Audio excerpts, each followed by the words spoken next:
पितृपक्ष पितरों को समर्पित है।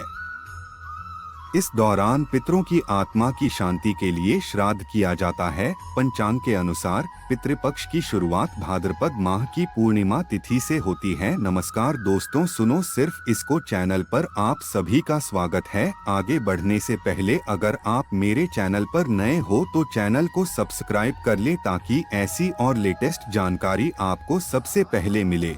और अश्विन माह के कृष्ण पक्ष की अमावस्या तिथि पर इसका समापन होता है।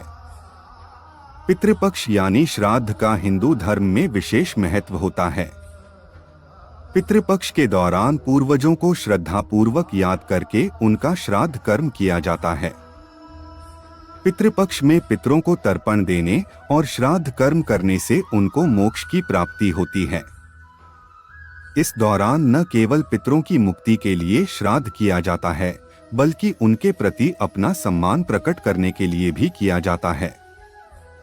पितृपक्ष में श्रद्धा पूर्वक अपने पूर्वजों को जल देने का विधान है।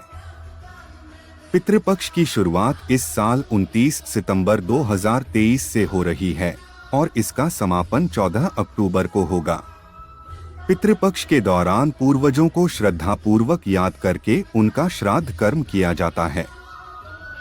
पितृपक्ष में पितरों को तर्पण देने और श्राद्ध कर्म करने से उनको मोक्ष की प्राप्ति होती है।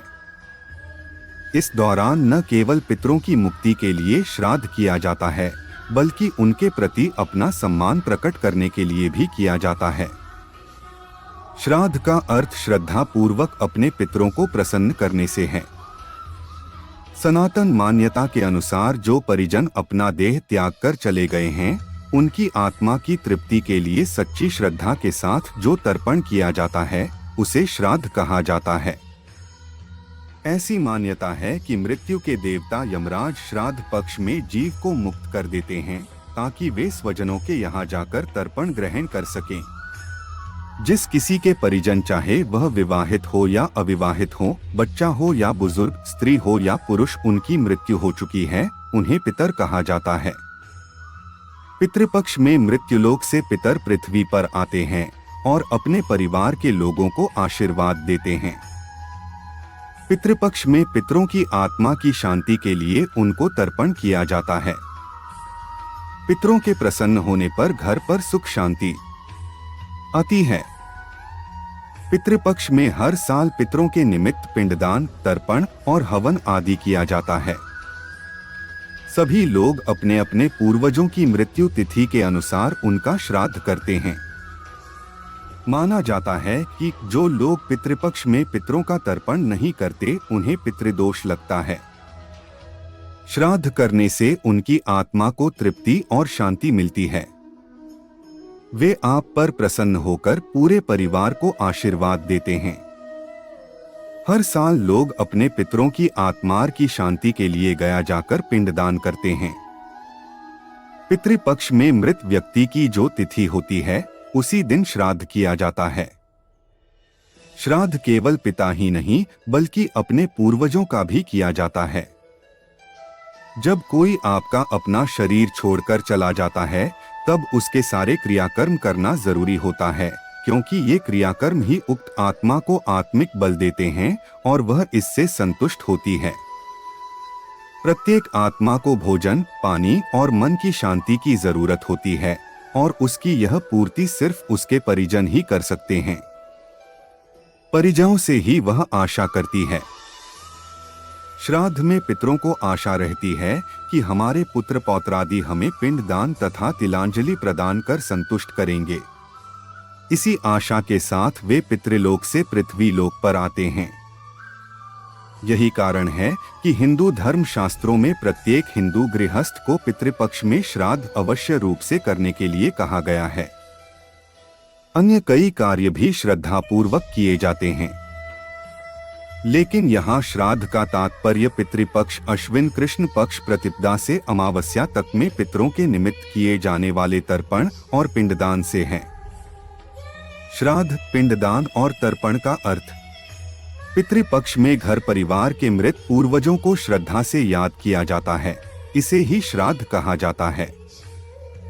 पिंडदान करने का मतलब ये है कि हम पितरों के लिए भोजन दान कर रहे हैं। तर्पण करने का अर्थ यह है कि हम जल का दान कर रहे हैं। इस तरह पितृपक्ष में इन तीनों कामों का महत्व है। पितृपक्ष में किसी गौशाला में गायों के लिए हरी घास और उनकी देखभाल के लिए धन का दान करना चाहिए। किसी तालाब में मछलियों को आटे की गोलियां बनाकर खिलाएं। घर के आसपास कुत्तों को भी रोटी खिलानी चाहिए। इनके साथ ही कौओं के लिए भी घर की छत पर भोजन रखना चाहिए। जरूरतमंद लोगों को भोजन खिलाएं। किसी मंदिर में पूजन सामग्री भेंट करें। इन दिनों भागवत गीता का पाठ करना चाहिए। भोजन के 5 अंश। पितृपक्ष के दौरान हमारे पितर धरती पर आकर हमें आशीर्वाद देते हैं। पितृपक्ष में पितरों का श्राद्ध करना बहुत महत्वपूर्ण माना जाता है। हमारे पितृ पशु पक्षियों के माध्यम से हमारे निकट आते हैं और गाय, कुत्ता, कौवा और चींटी के माध्यम से पितृ आहार ग्रहण करते हैं। श्राद्ध के समय पितरों के लिए भी आहार का एक अंश निकाला जाता है, तभी श्राद्ध कर्म पूरा होता है। श्राद्ध करते समय पितरों को अर्पित करने वाले भोजन के 5 अंश निकाले जाते हैं। गाय, कुत्ता, चींटी, कौवा और देवताओं के लिए। कुत्ता जल तत्व का प्रतीक है, चींटी अग्नि तत्व का, कौवा वायु तत्व का, गाय पृथ्वी तत्व का और देवता आकाश तत्व का प्रतीक हैं। इस प्रकार इन 5 को आहार देकर हम 5 तत्वों के प्रति आभार व्यक्त करते हैं। केवल गाय में ही एक साथ 5 तत्व पाए जाते हैं। इसलिए पितृपक्ष में गाय की सेवा विशेष फलदायी होती है। पितृपक्ष में तर्पण विधि। पितृपक्ष के दौरान प्रतिदिन पितरों के लिए तर्पण करना चाहिए। तर्पण के लिए आपको कुश, अक्षत, जौ और काला तिल का उपयोग करना चाहिए। तर्पण करने के बाद पितरों से प्रार्थना करें और गलतियों के लिए क्षमा मांगें। पितृपक्ष प्रार्थना मंत्र। पितृभ्यः स्वधायेभ्यः स्वधानम्, पितामहेभ्यः स्वधायेभ्यः स्वधानम्, प्रपितामहेभ्यः स्वधायेभ्यः स्वधानम्, सर्व पितृभ्यो श्रद्धा नमो नम। नमो व पितरो रसाय नमो व, पितर्क शोषाय नमो व, पितरो जीवाय नमो व, पितर्क स्वधाय नमो व, पितर्क पितरो नमो वो, गृहान्न पितरो दत्त सत्तो व।